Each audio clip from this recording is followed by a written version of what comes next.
Ano pong pangalan niyo po? Orlando de Guzman Santos.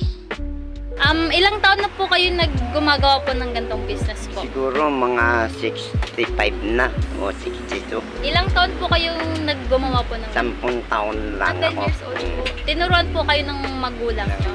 Kaya hindi na ako nagpag-aral. Ano pong pangalan ng business niyo po? Basta nakilala ko sa Tatay Oli. Dahil na yan ang pinangalan sa akin ni Digong. Kaya nang malaman na ako'y sapatero, 2 beses siyang nagpagawa sa akin ng Si sapatos. Duterte po? Isang brown at saka isang itim. Ayan. Wow.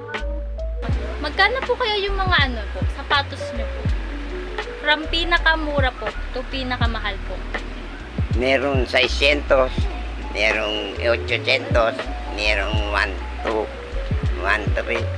Nasa may-ari rin. Kung ano ang gusto ng may-ari, yun ang dinidesign.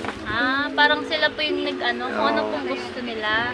Kung ano ang gusto nila, yun ang ginagawa ko. Magkano po dito?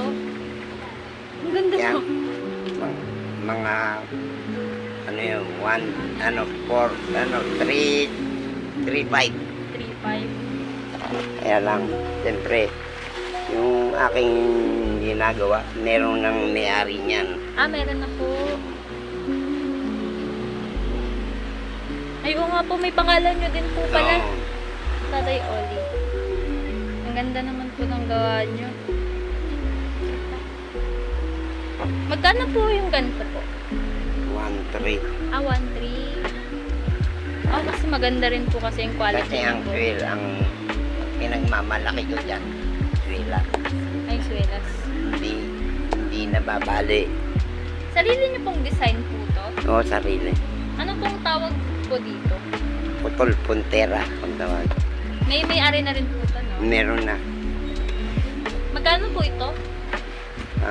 Yun, 4,000. Dito lang po ba kayo nakaano? Oo, dito lang. May Yung- iba pa po ba kayong Meron branch ako. po ganun? Yung Oli Shoes sa Basar. Basta. Sa harapan ng munisipyo. Akin yung Tatay Oli. Paano nyo po ipopromote ang inyong mga produkto sa mga tao po?